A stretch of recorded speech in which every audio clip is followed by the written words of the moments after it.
Let's do some wire wrapping with slider beads. We're going to create 2 different types of earrings and a necklace design using a 2-hole slider bead and some wire wrapping. Before you begin, you're going to need to gather up some tools and some wire. I use some needle nose pliers, some 20 gauge wire, findings, and 2-hole slider beads. Let me add a small list right here and you can screenshot it. For this tutorial, I used a wire wrapping jig like you see here, but you can also use a wooden dowel. Basically, I use this to make a nice round diameter. I start by deciding which 2-hole slider bead I'm going to use for this design because some of them don't work as well as others. It will depend on the hole placement, which is why I use these head pins to go across to see how these will actually work out. The idea is that I want to go across the design diagonally so that way it'll be centered perfectly when I do the wire wrapping. Now, there are other wire wrapping techniques you can do. And of course, I'd like to add the caveat that I am not a professional wire wrapper that can do really nice wire wrapping. But in this tutorial, I'm just going to go over some of the basic steps in order to use 2-hole slider beads in this type of way. For this tutorial, I'm going to use this 2-hole slider bead because I liked how it worked out. The wire did go across it diagonally really well. This was the only purpose for the head pins, so I could easily just decide which 2-hole slider bead I was going to use. Then here's where the design took a left turn, or a 180.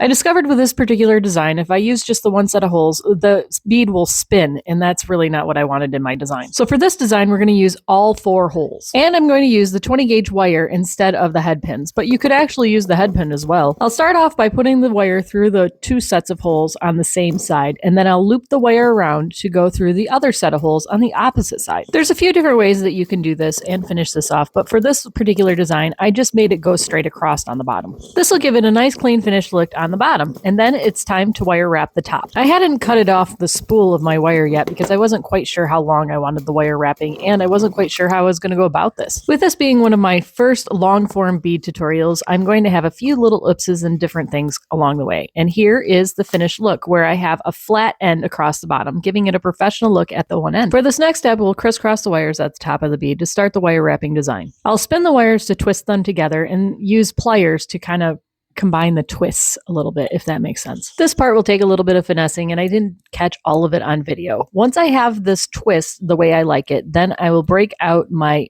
wire jig. A wire jig is this metal contraption that has a bunch of holes in it and a lot of little cylinders that I can put into the jig to basically make wire wrap. I really doubt professional wire wrappers use these, but they are great for beginners. I'll line the V up on the jig so I can make that perfect circle that I'm going to wire wrap into this design. It would be super awesome if I kept my fingers out of the camera way, but as you can see, I just go around the little cylinder. This is a very much trust the process. As you can see, when it comes off from the jig, it's pretty wonky. Again, if I would hold my hands still and it would focus a little bit better, you can see what I'm doing. That would be awesome. Here's where the wire wrapping technique comes in, and I just take the tail and I wrap it around really tightly at the base of the loop.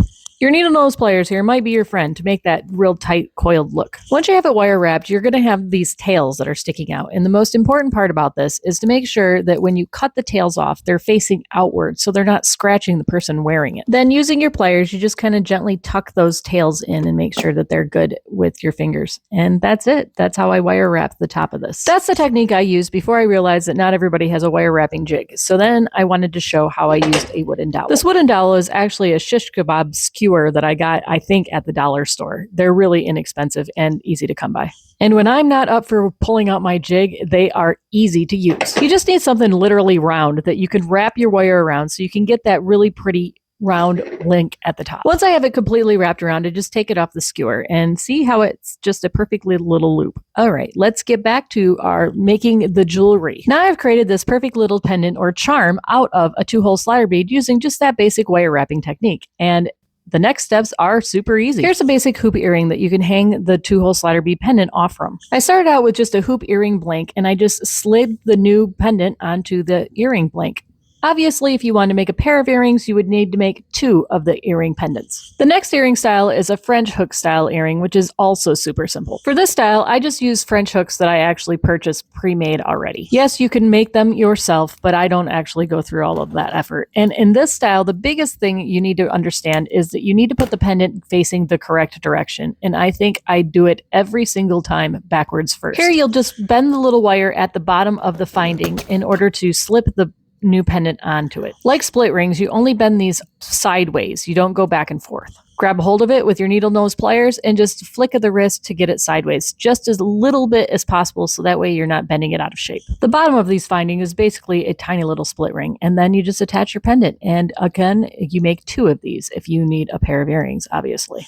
Another way that you can use this charm or pendant that we created using our wire wrapping technique is basically add a split ring and then add it to a basic chain. To open your split ring, you go side to side. You never go back and forth because that'll weaken the metal. It'll also make it a little wonky if you don't go side to side. And then you just put it on a chain or even a leather necklace, whatever you want to attach it to. To avoid using a split ring, if you just wanted to attach it directly to the chain, you could just twist the top a little bit to make it go to the side. I didn't do that because I really wanted to keep this as is for all of my other jewelry designs. And that completes this wire wrapping beading tutorial. When working with 2-hole slider beads, you can see that you don't have to just use the 2 holes in a basic double-stranded design. You can use them in all kinds of different ways, including this wire wrapping technique, which we created a couple of different styles of earrings and a pendant. But you could also use these as charms on any kind of jewelry design. If you have any questions, leave them in the comments. If you're interested in learning more about 2-hole slider beads, follow along. If you're interested in purchasing 2-hole slider beads, the link is in my bio.